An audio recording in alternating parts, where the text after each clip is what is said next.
उषा और मानव निर्माण प्रस्तुत करते हैं online workshop day 3 session 1। Speaker धीर सिंह दाभाई। सभी को नमस्कार। आज एक ऐसे महत्वपूर्ण विषय को लेकर हम चर्चा करने वाले हैं, जो विषय कुछ वर्षों पहले जिसको कोई जानता नहीं था, आज वो विषय बहुत महत्वपूर्ण विषय बन चुका है। बात कर रहा हूं मैं मानसिक स्वास्थ्य, मेंटल हेल्थ की। नॉर्मली हम जब लोग शारीरिक स्वास्थ्य की बातें करते हैं, फिजिकल हेल्थ की हम लोग बातें करते हैं, लेकिन मेंटल हेल्थ के बारे में हम जानना भी नहीं चाहते थे। लेकिन जैसे जैसे ये समय गुजर रहा है, ये पिछले कुछ वर्षों से, चाहे वो WHO की रिपोर्ट हो, चाहे वर्तमान परिवेश में आप देख रहे हैं हताशा, निराशा, कुंठा, एक बेचैनी, एक घबराहट, ये सब चीजें हमें कहां लेके जा रही हैं? ये सब हमें लेके जा रहे हैं मानसिक स्वास्थ्य, मेंटल हेल्थ, जो जीवन का एक बहुत बड़ा पार्ट होता है। नॉर्मली हम ये मानते हैं कि शारीरिक स्वास्थ्य बहुत इंपॉर्टेंट है, लेकिन WHO ये कहता है कि शारीरिक स्वास्थ्य तभी ठीक रहेगा जब आपका मानसिक स्वास्थ्य सही रहेगा। तो क्या मानसिक स्वास्थ्य क्या है और मानसिक स्वास्थ्य की उपयोगिता क्या है? आज मेंटल हेल्थ की ओर हमें ध्यान देने की क्यों आवश्यकता है? नॉर्मली जब मैं दिन में लगभग भी फोन उठाता हूं, तो ये मान के चलिए कि जो प्रतियोगी एग्जाम्स की तैयारी कर रहे हैं, आप में से बहुत से स्टूडेंट्स तैयारी कर रहे हैं, कम से कम 20 बच्चों के फोन इस बात को लेकर आते हैं कि सर डर लग रहा है, सर जीने की कोई इच्छा नहीं है, सर मन करता है मर जाएं, सर ऐसा लगता है कि शायद आगे कुछ कर ही नहीं पाएंगे। एक प्रकार से ये भावनाएं आपके अंदर फीड होना, ये बहुत खतरनाक संकेत है। हम शारीरिक रूप से कोई कमजोरी होती है, आपके सर में चोट लग गई, पैर में चोट लग गई, हम डॉक्टर के पास ले जाएंगे, आपका प्लास्टर हो गया, आपको दवाएं दे दी गई, सही हो जाओगे। लेकिन मेंटल जब आदमी अस्वस्थ होता है, तो उसको सबसे अधिक सहारे की आवश्यकता होती है, और वो सहारा उसको नहीं मिल पाता है, क्योंकि हमारे देश में संसाधन ही नहीं है ऐसे। बहुत कम अपने मनोवैज्ञानिक साइकोलॉजिस्ट के पास जाना पसंद करते हैं, और कोई जाता है तो उसका एक उपहास उड़ाया जाता है कि देखिए आज वो पागल के डॉक्टर के पास दिखाने गया था। तो हमारे यहां मानसिक स्वास्थ्य पे इतना ध्यान नहीं दिया गया, इसलिए WHO मानता है कि विश्व में सबसे अधिक डिप्रेस्ड देश, मानसिक रोगी जो है वो भारत में है। और पिछला जो 2 साल का समय बीता है कोरोना का, ये इतना खतरनाक समय रहा है। अकेलापन हम लोगों ने देखा है, मौत के साए से हम निकले हैं, मौत के डर को हमने देखा है।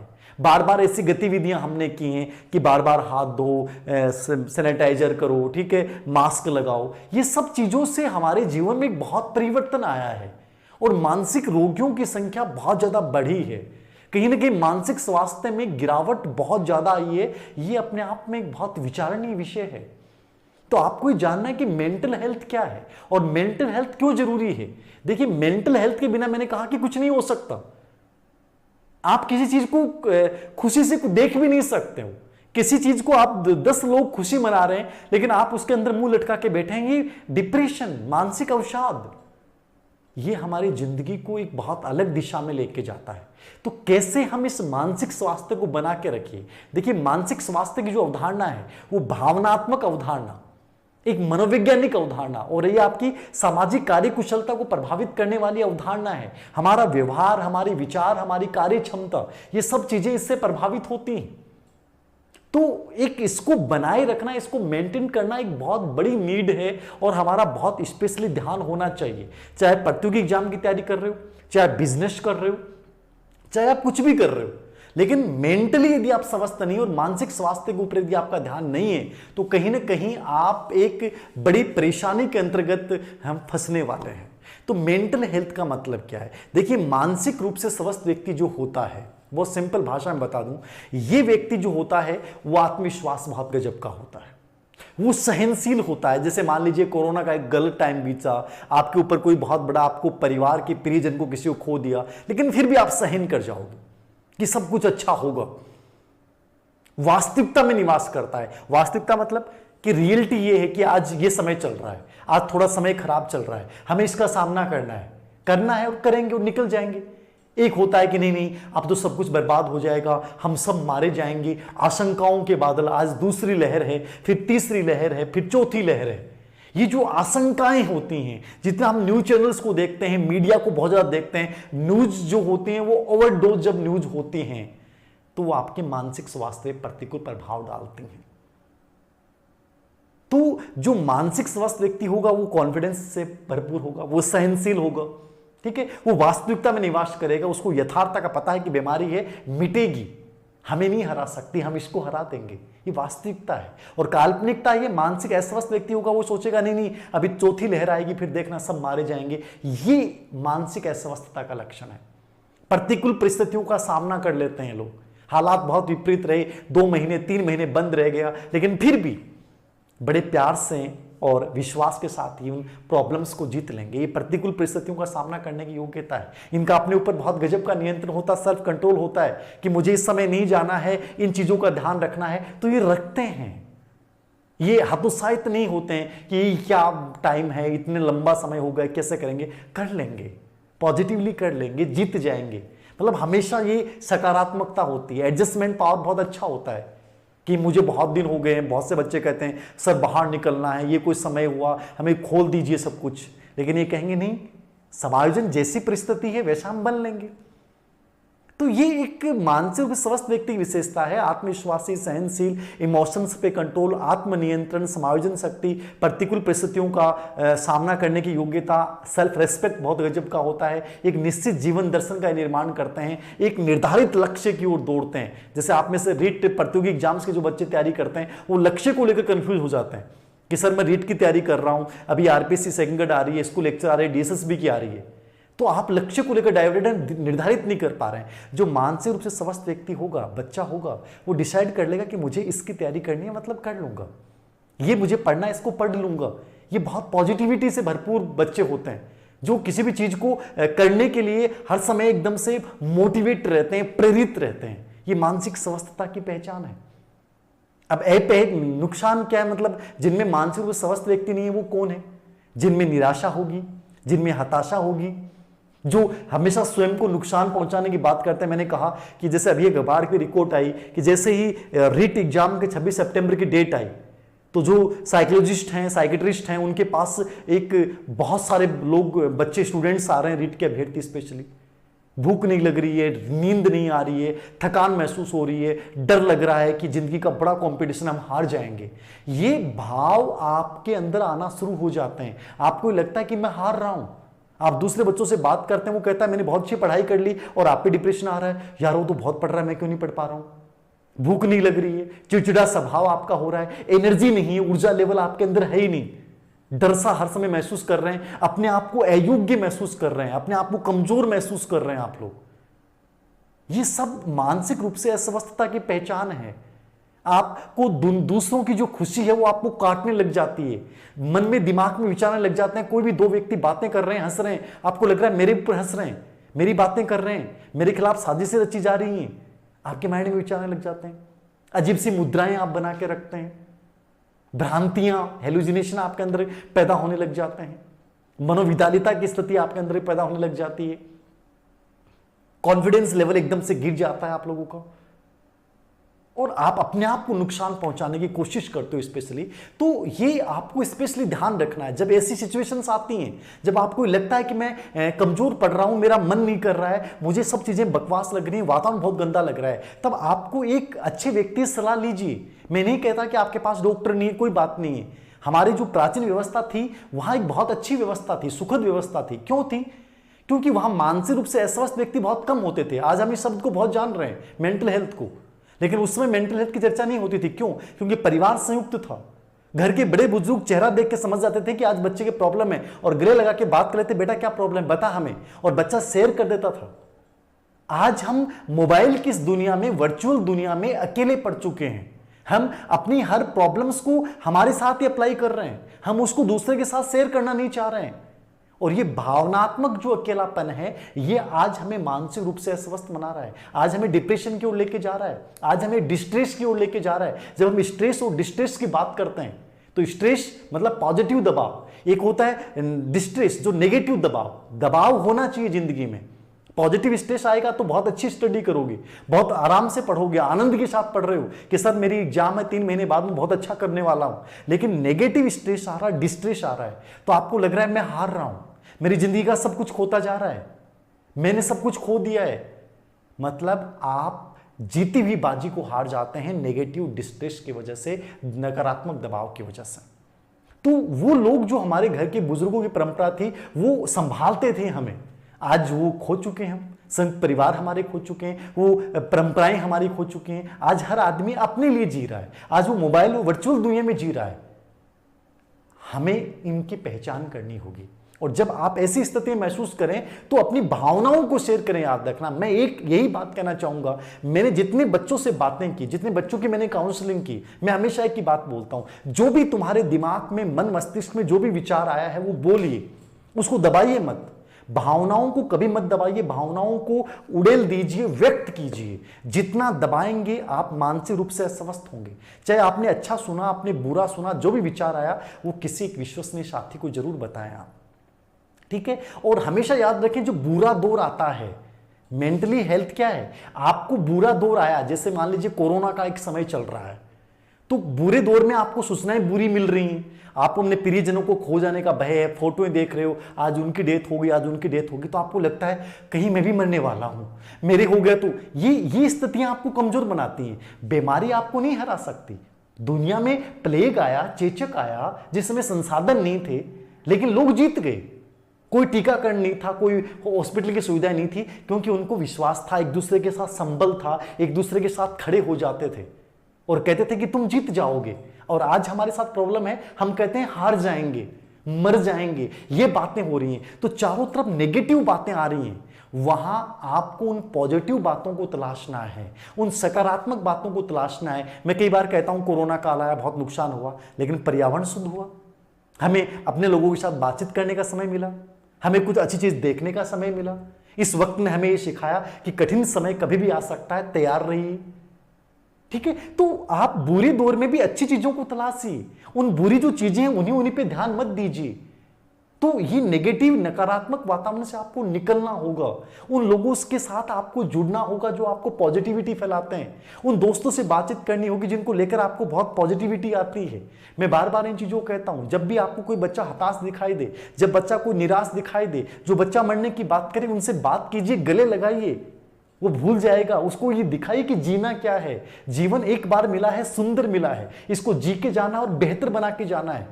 ये मरने के लिए थोड़ी मिला है, मरने के लिए थोड़ी आए हैं। जब मृत्यु आएगी आ जाएगी, लेकिन जब तक जिंदा है बहुत पॉजिटिविटी के साथ जिंदा है। ये हमें उस बच्चे को यदि हम एहसास करवा देंगे, मैंने कम से कम 250 से 300 बच्चों के साथ ही बातें की, और वो बच्चे बहुत पॉजिटिवली आज सामना कर रहे हैं, हर मुसीबत का सामना कर रहे हैं।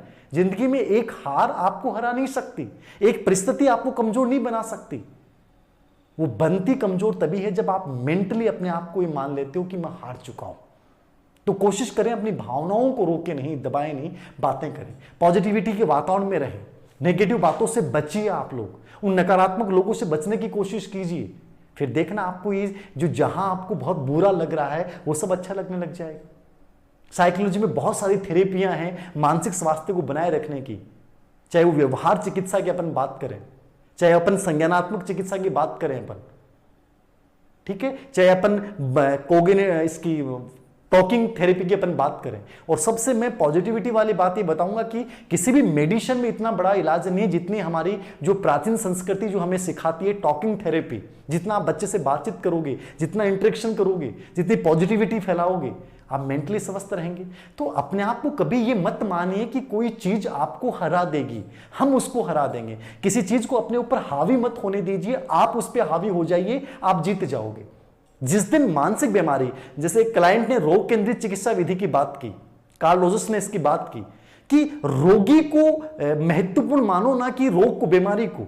मुन्ना भाई एमबीबीएस मूवी बनी, तो मुन्ना भाई एमबीबीएस मूवी ने ये तो सिखाया, मेंटल हेल्थ की बात की उसने कि मेडिसिन्स हैं, सही है, मानते हैं, लेकिन मेडिसिन से ज्यादा महत्वपूर्ण है आपका व्यवहार, बिहेवियर थेरेपी। आप बातचीत कैसे कर रहे हैं, आप किसी भी जो बहुत कमजोर हो चुका है, जो बहुत बीमार हो चुका है, उसके साथ आप पॉजिटिवली बात करेंगे, सब सही हो जाएगा। आपने सिर्फ 2 शब्द बोले, सब सही हो जाएगा। उसके लिए वो बहुत बड़ी एंटीबायोटिक है, याद रखना।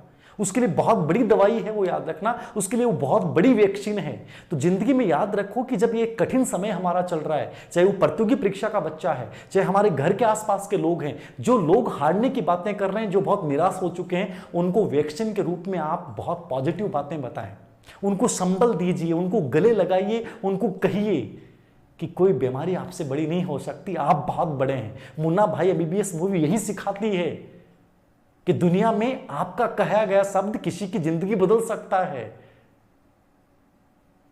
आपका कहा गया शब्द जिंदगी बदल सकता है। तो कोशिश करें, आओ मिलकर बैठें, भूलें इस नकारात्मक वातावरण को, साथ साथ बैठकर बातें करें सकारात्मकता की। बस इसी प्यार की भाषा से हम हर खाई को और इस कोरोना जैसे महामारी को हरा देंगे। ये सबसे बड़ी चीज है। तो पॉजिटिविटी, सकारात्मकता को मुख्य हथियार बनाइए। ये मेंटल हेल्थ को बनाने का सबसे बड़ा है। इसके अलावा हम बहुत तरीके अपना सकते हैं, मेडिटेशन अपना सकते हैं, संगीत एक बहुत अच्छा तरीका है, ठीक है, एक समूह में ग्रुप डिस्कशन बहुत अच्छा तरीका है, ठीक है, अपन बाहर जो अपना मॉर्निंग और इवनिंग जो वॉक होता है वो बहुत अच्छा तरीका है मानसिक स्वास्थ्य को बनाए रखने का। तो ये सब चीजें हैं, मतलब आसपास का एनवायरनमेंट कितना अच्छा है वो आपके मानसिक स्वास्थ्य की सबसे महत्वपूर्ण कड़ी है। तो कभी भी जिंदगी में हताश मत होइएगा, निराश मत होइएगा, और जब भी हताश और निराश की बात कीजिएगा तो भारत के प्राचीन समय को याद कीजिएगा, जब बहुत सारी महामारियां आई लेकिन उनका आपसी संबल ने उनको जिता दिया। वो मेंटल हेल्थ को नहीं जानते थे लेकिन वो वास्तविक मानसिक स्वास्थ्य को जानते थे कि कैसे संबल दिया जाता है। तो आज फिर से हमें उसी मानसिक स्वास्थ्य को बरकरार रखने की आवश्यकता है, पॉजिटिविटी फैलाने की आवश्यकता है। याद रखना, हम जीत जाएंगे। याद रखना, हम जीत जाएंगे, हर परेशानी को हम हरा देंगे। आप महत्वपूर्ण हो, बीमारी महत्वपूर्ण नहीं है। Thank you very much. Session 2 speaker doctor Puneet Shah. तो पोस्ट कोविड कॉम्प्लिकेशन और केयर आज का हमारा टॉपिक रहेगा। तो आइए देखते हैं, कुछ लोगों के अंदर हमें देखने में आया कि वो लोग कोरोना से तो उबर गए, लेकिन उसके बाद भी उन्होंने अगर कुछ सावधानियां नहीं रखी तो वो ज़रूर ही उसके कॉम्प्लिकेशंस में आज लिप्त हो रहे हैं। तो कोरोना से उबरने के बाद हमने उनको बताया था कि वो बाद में भी अपने खान पान पर विशेष ध्यान दें, साथ ही वो हल्की फुल्की घर में कसरत करते रहें। ऑन गोइंग का मतलब था कि जो उसको कोरोना काल में सिम्टम्स हो रहे थे वो कुछ समय तक 4 से 12 सप्ताह तक उसको रहे। जैसे उसको नींद में परेशानी रही, उसके दिल की धड़कन उसकी ज़्यादा रही, उसको कुछ घबराहट की अनुभूति हुई। तो ऐसे कुछ सिम्टम्स उसको देखने को मिले जहाँ उसका स्वाद, मुंह का स्वाद कम रहा। पोस्ट कोविड सिंड्रोम के अंदर किस किस तरह के सिम्टम्स आते हैं, जिसमें से अगर हम बात करें तो इस कोरोना ने सबसे ज़्यादा जो घातक और परिणाम दिए वो दिए कि उसने हमारे इम्यून सिस्टम को झंझोड़ दिया। MIS का मतलब है मल्टी सिस्टम इन्फ्लेमेटरी सिंड्रोम, यानी बहुत सारे ऑर्गन्स, बहुत सारे सिस्टम कंबाइंडली कुछ इफ़ेक्ट दे रहे हैं, जिससे पता लग रहा है कि मल्टी ऑर्गन फेलियर की तरफ हम जा रहे हैं। कोरोना ने जितना ज़्यादा हमारे को शारीरिक रूप से परेशान नहीं किया, उससे कहीं ज़्यादा उसने हमारे मानसिक हेल्थ या मानसिक रूप से उसने हमारे आप को परेशान किया है। जो सबसे इम्पॉर्टेंट है, जो कोरोना काल के अंदर भी था, कि आपको सांस लेने के अंदर तकलीफ़ होती है, खांसी जो है वो कुछ हफ्तों तक बनी रहती है। तो आपका बहुत बहुत धन्यवाद इस लेक्चर को सुनने के लिए। पोस्ट कोविड सिंड्रोम में देखने में आया कि मांसपेशियों में दर्द और सिर दर्द जैसी समस्या भी देखने में आई। हमारा हार्ट है उसके ऊपर भी ये देखने में आया कि वहाँ पर तेज़ी से जो दिल की धड़कन है वो बहुत तेज़ हो गई, loss of smell, loss of taste. तो ये चीज़ भी कुछ हफ्तों तक कोरोना के बाद भी देखने में आई है। कोरोना ने जहाँ ये इस चीज़ के लिए बहुत सारे लोगों को मानसिक क्षति पहुँचाई है, फियर ऑफ डेथ, तो वो डिप्रेशन में चले गए। जो नेगेटिव विचार हैं उन्होंने उनको ग्रसित कर लिया। अवसाद जो डिप्रेशन है वो आज भी पोस्ट कोरोना देखने में आ रहा है, लेकिन पोस्ट कोविड कॉम्प्लिकेशंस में भी बुखार करीबन 100 डिग्री तक देखने में आ रहा है। जब भी खड़े होते हैं तो कमजोरी होने के कारण आपको चक्कर आते हैं। इसको हमने एक नाम दिया क्रॉनिक फैटीग सिंड्रोम। कोविड-19 ने हमारे लंग्स को अफेक्ट किया, ऐसा हमने देखा कि उसमें निमोनिया लाइक सिम्टम बने और हमारी ऑक्सीजन कैरिंग कैपेसिटी और कार्बन डाइऑक्साइड को एलिमिनेट करने की कैपेसिटी अफेक्ट हुई। हृदय के ऊपर भी बहुत भारी नुकसान हुआ है और हृदय की जो मांसपेशियां हैं, दिल की जो मांसपेशियां हैं, वो कमज़ोर हो गई। हवा की थैली एल्वियोलाई, तो वहाँ पर कोविड-19 ने बहुत ज़्यादा नुकसान दिया था। इसके परिणाम स्वरूप यहाँ पर बहुत सारी समस्याएं जो कि हार्ट से रिलेटेड हैं, ARDS acute respiratory distress syndrome या COPD chronic obstructive lung disease, इस तरह की बहुत सारी चीज़ें, या जो हम कह सकते हैं सांस लेने की जो परेशानी है, डिस्निया जिसको हम बोलते हैं, इस तरह की चीज़ें यहाँ पर देखने को मिलती हैं। कोरोना ने मस्तिष्क को या हमारे नर्वस सिस्टम को या हमारे नर्व्स को भी बहुत नुकसान पहुँचाया है और कुछ नर्वस सिस्टम के अंदर पैरालिसिस या पैरेसिस जैसे सिंड्रोम भी बने, जिनको एक कैटेगराइज किया गया गुलियन बैरे सिंड्रोम के रूप में। लकवा आ गया जो हमारे को बीमारी देखने में आई, इसके बाद वो आई पार्किंसंस और अल्जाइमर जैसे रोग। इनका अटैक बच्चों और वयस्कों में अगर जब देखते हैं तो वो उनके उम्र के हिसाब से अगर हम बात करें तो बच्चों के अंदर जो इम्यूनिटी होती है वो बहुत ज़्यादा होती है, तो इसलिए उनके अंदर जो अटैक आता है वो थोड़ा सा जो मल्टी सिस्टम या जो इन्फ्लेमेटरी, हमने जो बात की थी कि मल्टी ऑर्गन या मल्टी सिस्टम इन्फ्लेमेटरी सिंड्रोम करके एक चीज़ देखने में आई, तो वो वयस्कों में ज़्यादा तेज़ी से और बहुत ज़्यादा घातक आई एज़ कम्पेयर टू कि हम बच्चों को अगर बात करें तो वहाँ पर उनको कम आई है। ब्लड के अंदर या रक्त के अंदर इसमें जो सबसे ज़्यादा संभावना बनी वो बनी कि इसके अंदर हमारे ब्लड के अंदर बहुत सारे फैक्टर्स होते हैं कोएगुलेशन करने के लिए, जो ब्लड के अंदर खून के थक्के बनाते हैं। तो वो जो फैक्टर्स हैं उसको इस कोरोना वायरस ने एक्टिव कर दिया, जिसकी वजह से जगह जगह पर खून के थक्के बनने की संभावना बढ़ जाती है। लोगों का जो मूड है वो प्रभावित हुआ। जो सबसे पहले चीज़ देखने में आई वो आई कि उनको डर रहने लगा है, पोस्ट कोविड डिप्रेशन देखने में आ रहा है। आइए एक बार देखते हैं कि जब ये अक्यूट अटैक हुआ था कोरोना का, उसमें क्या क्या सिम्टम थे और वो बाद में कोरोना होने के बाद किस तरीके से बदलते चले गए। तो अगर सबसे पहले हम मस्तिष्क या न्यूरोसाइकेट्रिक सिम्टम्स की बात करें तो जो सबसे ज़्यादा घातक था सेरिब्रोवास्कुलर एक्सीडेंट। जैसा मैंने आपको बताया कि रक्त के थक्के अगर कहीं जाके अगर ब्रेन की अंदर ब्लॉक कर देंगे तो अचानक से हमें पैरालिसिस आ जाएगा। बहुत सारे भ्रम पैदा हो जाते हैं, डिलीरियम जैसी स्टेट्स हैं, और एनसेफेलोपैथी करके हमने उसको कैटेगराइज किया है। ये कुछ बीमारियां हैं जो ब्रेन के अंदर देखने में आती हैं। न्यूरोकॉग्निटिव डेफिसिट से मतलब है कि आपकी एकाग्रता नहीं हो रही, आप कॉन्सेंट्रेट नहीं कर पा रहे और आप याददाश्त में कमज़ोर हो रहे हैं, आप याद नहीं रख पाते, और अचानक से एक सुन्नता हो गई है जिसको आप समझ नहीं पाते क्या हो रहा है। हमारी नींद जो है वो भी डिस्टर्ब हो जाती है, नींद का पैटर्न डिस्टर्ब हो जाता है। अगर हम बात करते हैं श्वसन तंत्र की, रेस्पिरेटरी सिस्टम की, तो वहाँ पर हमें निमोनिया लाइक सिम्टम्स हुए थे जो बहुत सीवियर थे। हमारी जो सांस लेने की जो क्षमता थी हाइपोक्सिमिक, वो हमारी जो ऑक्सीजन लेवल था कम होने की वजह से हमारा रेस्पिरेटरी फेलियर हो गया। वैस्कुलर और हेमाटोलॉजिक अगर हमने देखा तो वहाँ पर कोएगुलोपैथीज़ देखने में आई कि जो खून के थक्के हैं वो जमने लगे और थ्रोम्बोटिक इवेंट्स वहाँ देखने में आए एक्यूट कॉम्प्लिकेशन में।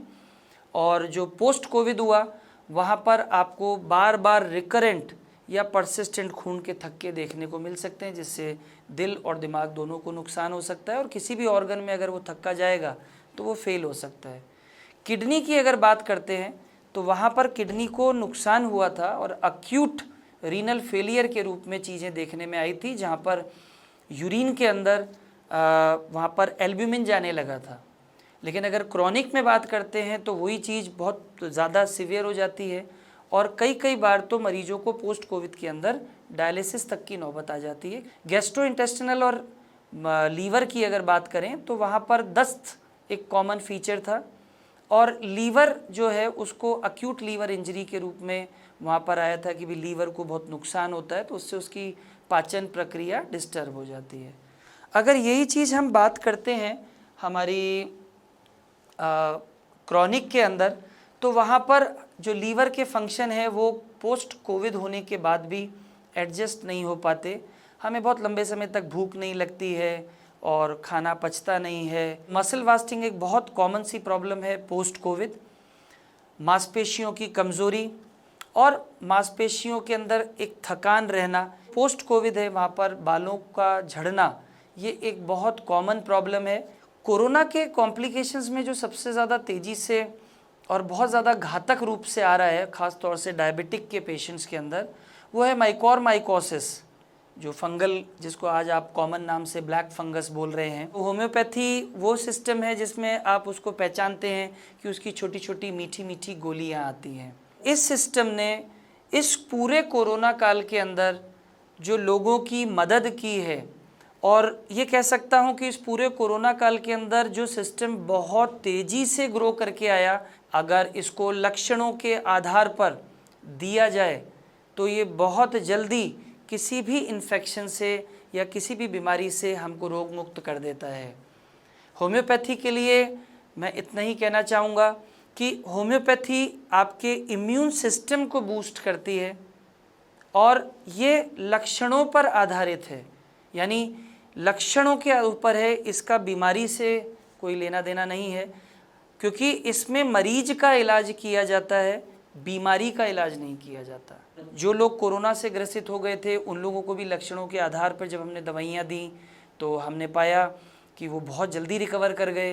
होम्योपैथी के ख़जाने के अंदर बहुत सारी दवाइयाँ हैं, लेकिन मेरा आप सबसे रिक्वेस्ट है, एक निवेदन है कि होम्योपैथिक दवाइयों को आप बिना किसी चिकित्सीय परामर्श के ना लें। सेशन 3 डॉक्टर प्रमोद पाल। नमस्कार साथियों, मेरा आज का टॉपिक है कोरोना की जांच हेतु किए जाने वाले विभिन्न परीक्षण। कोरोना की जांच के लिए जो सबसे मेन परीक्षण जो किया जाता है या मेन जो टेस्ट किया जाता है उसका नाम है, सबसे पहले हम सभी जानते हैं, RT-PCR टेस्ट। दूसरा एक टेस्ट किया जाता है जिसे हम कहते हैं रैपिड एंटीबॉडी टेस्ट। एक टेस्ट है complete blood count, CRP, C reactive protein, fibrinogen, IL-2, IL-6, D-dimer, SGOT, SGPT, serum bilirubin, serum creatinine और एक्सरे और CT स्कैन। ये सारे जो टेस्ट जो मैंने अभी आपको बताए ये कोरोना की जांच करने के लिए किए जाते हैं। अब इन सब में हम सबसे पहले चर्चा करेंगे जो कोरोना का सबसे महत्वपूर्ण टेस्ट है, RT-PCR टेस्ट। देखिए, जो RT-PCR टेस्ट है इसका फुल फॉर्म है reverse transcription polymerase chain reaction test. जो कोरोना के लिए किया जाने वाला ये सबसे महत्वपूर्ण टेस्ट है। जैसा कि हम इस चित्र में देख रहे हैं कि सबसे पहले इस टेस्ट को करने के लिए हमारे नाक के अगले हिस्से से, जिसे हम कहते हैं एंटीरियर नेरीज, एक बोलते हैं मिड टर्बिनेट, एक नेजोफेरिंग्स और ओरोफेरिंग्स, ये 3-4 लोकेशन है जहाँ से एक स्वाब लिया जाता है, जिसे हम कहते हैं कि सैंपल लिया जाता है। और इस सैंपल को उसके बाद कि इस सैंपल में कोरोना वायरस है या नहीं, इसकी जांच करने के लिए लैब में भेज दिया जाता है। अब ये जो RT-PCR टेस्ट है इसमें हम जो कोरोना वायरस की जांच करते हैं, तो पहले हम थोड़ा सा जानना चाहेंगे कि ये जो कोरोना वायरस है इसके अंदर जो जेनेटिक मटेरियल है जो हमें यहाँ नज़र आ रहा है, ये एक RNA के रूप में होता है। और जो हम RT-PCR टेस्ट में जांच करते हैं तो हमें इस जेनेटिक मटेरियल की या कोरोना वायरस की उपस्थिति की जांच करनी होती है। अब चूंकि ये RNA वायरस है और हमारे शरीर में जो सेल है उनमें जेनेटिक मटेरियल के रूप में DNA होता है। अब समस्या ये है कि RNA जो जेनेटिक मटेरियल है इसको जांच करने के लिए आज हमारे पास इतनी टेक्नोलॉजी उपलब्ध नहीं है, तो इसलिए हमें इस RNA को DNA में कन्वर्ट करके और फिर इसकी जांच की जाती है। तो जैसा आप यहाँ देख रहे हैं कि जो RNA वायरस होता है या RNA जो होता है वो इस तरीके से एक सिंगल हेलिक्स होता है। ये अपन यहाँ देख रहे हैं, जैसे अपन यहाँ देख रहे हैं कि आरएनए जो होता है ये एक सिंगल हेलिक्स या सिंगल स्टैंडर्ड होता है, जबकि डीएनए जो होता है ये डबल हेलिक्स होता है। ये देखिए इस तरह से। अब समस्या ये है कि आरएनए को जांच करना थोड़ा सा मुश्किल होता है, इसलिए हम लोग इसमें डीएनए की जांच करते हैं। अब देखिए जनरली जब डीएनए से आरएनए में, जब डीएनए को हम आरएनए में कन्वर्ट करते हैं तो इस प्रोसेस को हम बोलते हैं ट्रांसक्रिप्शन। लेकिन यहाँ हमें क्या करना है, आरएनए को डीएनए में कन्वर्ट करना है, इसलिए इस प्रोसेस को बोलेंगे हम रिवर्स ट्रांसक्रिप्शन। तो इसलिए इस टेस्ट का जो नाम है वो reverse transcription polymerase chain reaction test है। मतलब जो रिवर्स ट्रांसक्रिप्शन जो शब्द यूज़ किया है वो इसलिए यूज़ किया है क्योंकि हम इसमें क्या करते हैं, आरएनए को डीएनए में कन्वर्ट करते हैं और फिर इसके बाद हम ये जांच करते हैं कि वो जो डीएनए है वो कोरोना का डीएनए है या नहीं है।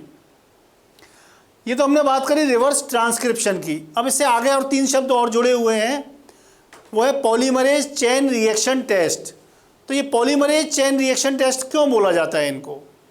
तो देखिए जब आरएनए से डीएनए में जब इसको कन्वर्ट करते हैं तो जैसे ये आरएनए तो सिंगल हेलिक्स है, ये डबल हेलिक्स है, तो जब कन्वर्ट करते हैं तो इस तरीके से इसमें चेन का निर्माण होता है, इस तरीके से।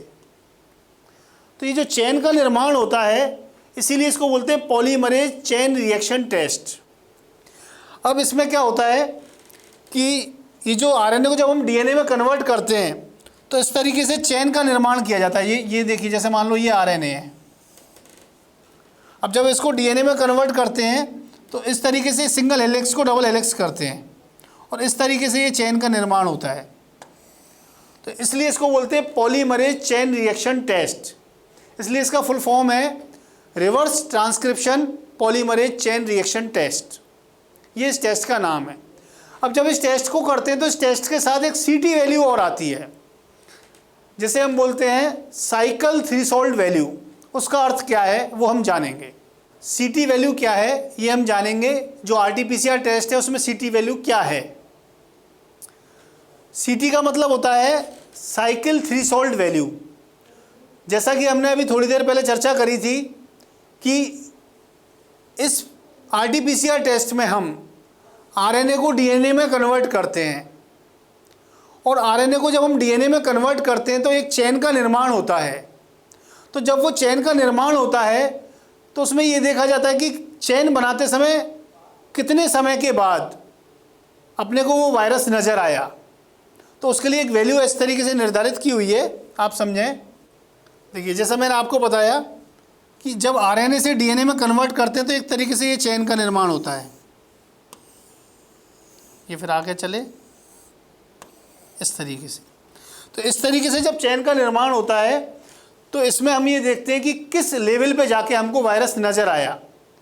तो वो जो वैल्यू होती है वो सीटी वैल्यू होती है। इसको यहाँ पर समझें, इसकी एक सीटी वैल्यू मतलब साइकिल थ्रेशोल्ड वैल्यू एक निर्धारित की हुई है कि मैक्सिमम 35 या 40 सीटी वैल्यू तक अगर हमें कोरोना वायरस नज़र आ जाता है तो हम ये मानते हैं कि ये व्यक्ति पॉजिटिव है। इस तरीके से चेन का निर्माण करते जाएं और हमें कोरोना वायरस नज़र नहीं आए तो हम ये मानते हैं कि जो आरटीपीसीआर टेस्ट है वो नेगेटिव है।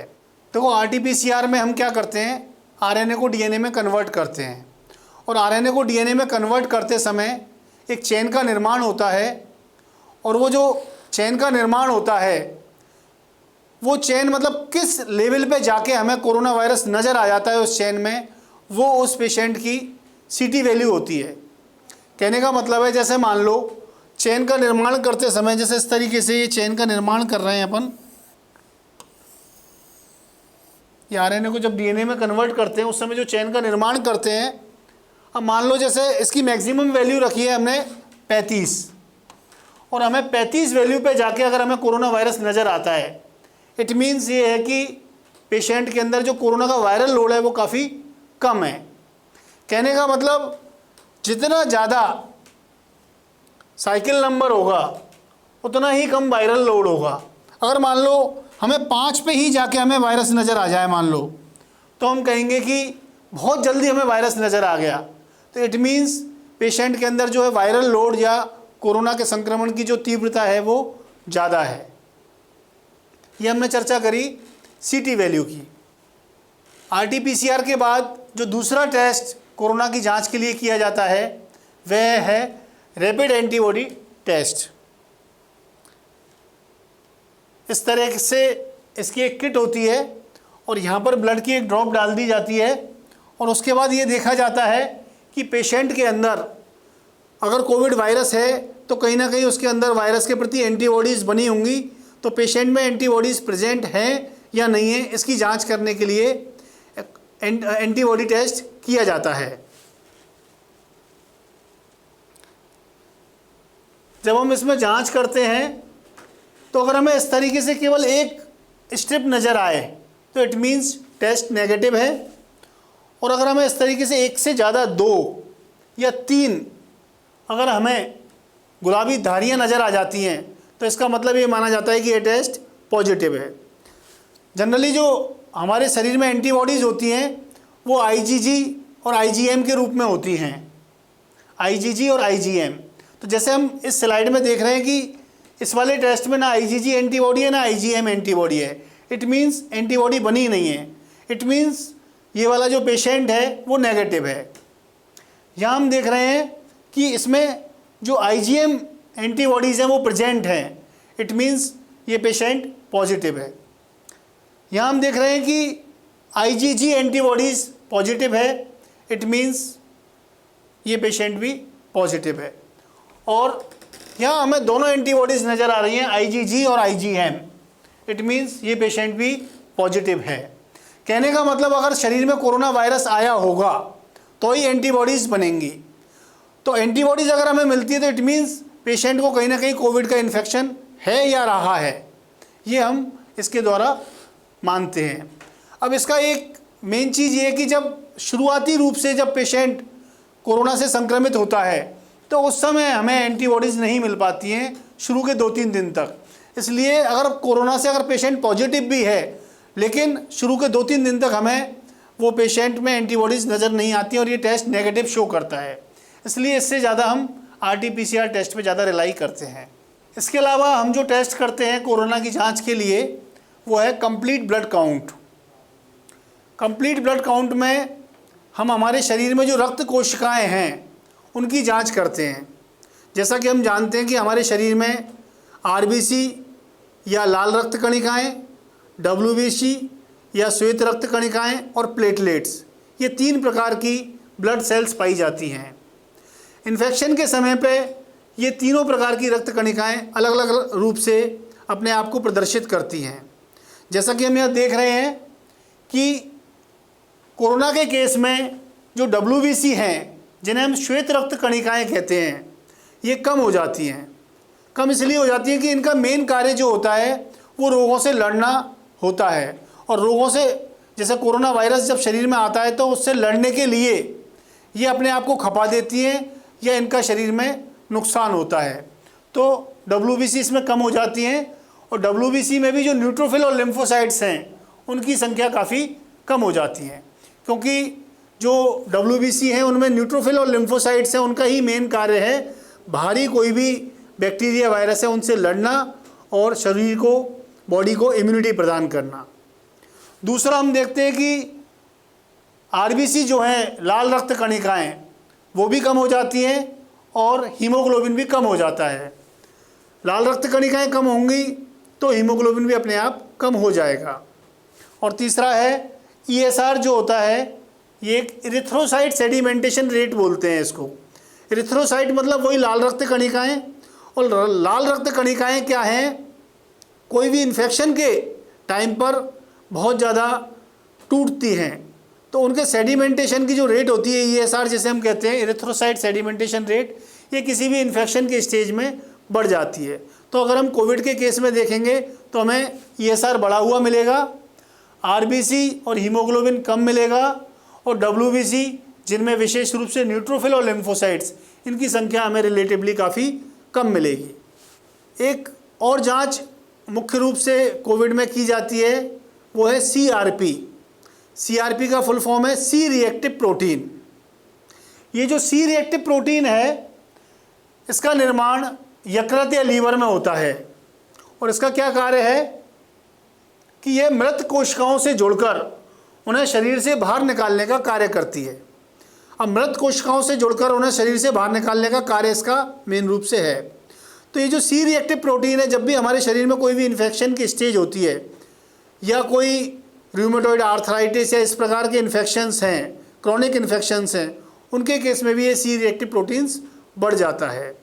क्योंकि जब भी हमारे शरीर में कोई इन्फेक्शन होता है तो जो रक्त कोशिकाएं हैं उनका काफ़ी कुछ हनन होता है और उन मृत कोशिकाओं को शरीर से बाहर निकालने का काम ये सी रिएक्टिव प्रोटीन करता है। जो सी रिएक्टिव प्रोटीन है इसकी नॉर्मल वैल्यू 1 मिलीग्राम पर लीटर से कम होती है और अगर ये 10 मिलीग्राम पर लीटर से ज़्यादा हो जाती है तो इसका मतलब हम ये मानते हैं कि हमारे शरीर में कोई भी बहुत सीवियर इन्फेक्शन है। अगले टेस्ट की अगर हम बात करें तो डी डिमर टेस्ट है। जैसा कि हमने देखा है, कई बार हमें सुनने को मिलता है कि कोविड के पेशेंट्स में पेशेंट सही चल रहे थे, उनका फ़र्क भी आ रहा था उनको, लेकिन पता चला एकदम से उनको हार्ट अटैक हो गया या कोई ब्रेन स्ट्रोक हो गया और पेशेंट की मौत हो गई। तो ये ऐसा हमें क्यों देखने को मिलता है? जनरली क्या होता है कि कोविड के पेशेंट्स में एक हम टेस्ट करते हैं डी डिमर टेस्ट, ये हमें कई बार बढ़ा हुआ मिलता है। तो ये डी डिमर टेस्ट क्या है? देखिए, डी डिमर में क्या होता है या कोरोना के केस में क्या होता है कि ये जो हमारी रक्त वाहिनियाँ जो हैं, ये पूरी रक्त वाहिनी है, इन रक्त वाहिनियों में ये कोगुलेशन की प्रक्रिया हो जाती है। मतलब रक्त का कोई ना कोई थक्का बन जाता है और वो कहीं ना कहीं वाहिनियों में जाके या जो ब्लड वेसल्स हैं उनमें जाके अटक जाता है।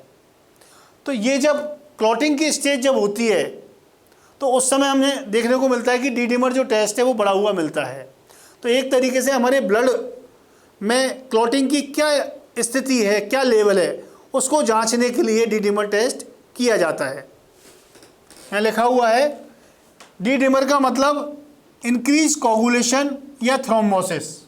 कहने का मतलब बॉडी के अंदर थक्का बनने की जो प्रक्रिया है वो बहुत ज़्यादा बढ़ी हुई है, या थ्रोम्बोसिस भी बोलते हैं। रक्त का जो थक्का बन जाता है, कोई क्लॉट जम जाता है, उसको हम थ्रोम्बोसिस बोलते हैं। तो वो हमें यहाँ देखने को मिलता है। इसके अलावा कोविड के पेशेंट्स का एक्सरे कराया जाता है। ये आपके सामने एक्सरे की फिल्म है। ये कोविड के शुरुआती समय की है और जब कोविड इंक्रीज़ हो गया है उस समय की है। एक्सरे में क्या हमें देखने को मिलता है कोविड के पेशेंट्स में? तो देखिए, जनरली कोविड के पेशेंट्स में एक तरीके से ये वाइट से जो अपन देख रहे हैं ना, यहाँ थोड़ा ज़्यादा हो गया है इस तरह का, इसको हम बोलते हैं ग्राउंड ग्लास हेजीनेस। एक तरीके से जैसे बर्फ़ जम जाती है ना, उस तरह का हमें नज़र आता है, या टूटा हुआ जैसे ग्लास होता है उस तरह की चीज़ हमें ग्लास के टुकड़ों जैसी नज़र आती है, जिसको हम बोलते हैं ग्राउंड ग्लास हेजीनेस। ये हमें एक्सरे या सीटी स्कैन में देखने को मिलती है। इधर हम जैसे सीटी स्कैन की बात करें तो ये सीटी स्कैन में शुरुआती लंग की पोजीशन है और ये जब कोविड सीवियर हो गया है तब के लंग की पोजीशन है। इसमें हम देख रहे हैं कि लंग में ये ग्राउंड ग्लास हेजीनेस तो है ही है, इसके अलावा ये अभी शुरुआती स्टेज है। बाद में लंग पूरी तरह से क्या हो गया, फाइब्रोज्ड हो गया है, मतलब पूरी तरीके से सिकुड़ गया है। एक तरीके से लंग की जो कैपेसिटी है वो ख़त्म हो गई है। ये हमें बाद में देखने को मिल रही है। तो ये जो हम सीटी करवाते हैं जिसको हम बोलते हैं HRCT, तो HRCT में हम क्या, इसमें टोटल 25 पॉइंट होते हैं। 25 पॉइंट का मतलब ये है कि हमारे जो लंग्स हैं, जो राइट लंग है उसमें 3 लोब होते हैं। एक ऊपर होता है अपर, मिडिल और लोअर, और लेफ़्ट की साइड में जो लेफ़्ट लंग है उसमें 2 लोब होते हैं, अपर लोब और लोअर लोब। तो इन पाँचों लोगों को 5-5 पॉइंट दिए गए हैं सीवियरिटी के आधार पर। अब ये देखा जाता है कि जैसे मान लो 25 में से अगर मान लो किसी के 13 पॉइंट अगर आए हैं तो इट मीन्स पेशेंट के 50% लंग्स में सीवियरिटी है। मतलब 12 साढ़े 12 से ज़्यादा हो गया तो 50% लंग्स में सीवियरिटी है। तो मतलब हर लोब के 5-5 पॉइंट होते हैं। जैसे अपर लोब के 5 पॉइंट, मिडिल के 5, लोअर के 5। ऐसे ही लेफ्ट लंग की बात करें तो लेफ्ट अपर में 5 और लेफ्ट लोअर में 5। इसके द्वारा हमें ये भी पता चल जाता है कि हमारे दोनों लंग्स में से कौन सा लंग ज़्यादा अफेक्ट हुआ है, या जो भी लंग अफेक्ट हुआ है उसमें लंग्स का कौन सा हिस्सा ज़्यादा अफेक्ट हुआ है, अपर लोब, लोअर लोब या मिडल लोब। तो इस चीज़ के लिए हम क्या करते हैं, HRCT स्कैन करवाते हैं। एक और टेस्ट हमें बहुत सुनने को मिला है, IL-6।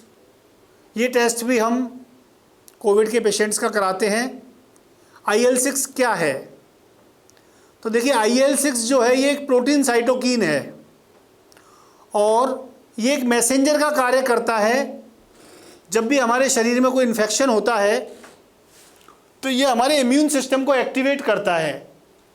कोई भी भारी आघातों के या फॉरेन बॉडीज़ के प्रति हमारे जो इम्यून सिस्टम है उसको एक्टिवेट करता है IL-6 और हमें स्प्रेड से बचाता है। कोई भी जो हमारे शरीर में संक्रमण हुआ है उसके स्प्रेड से ही हमें बचाता है। तो इसकी जो नॉर्मल वैल्यू होती है वो 0 से 16.4 pg/ml होती है।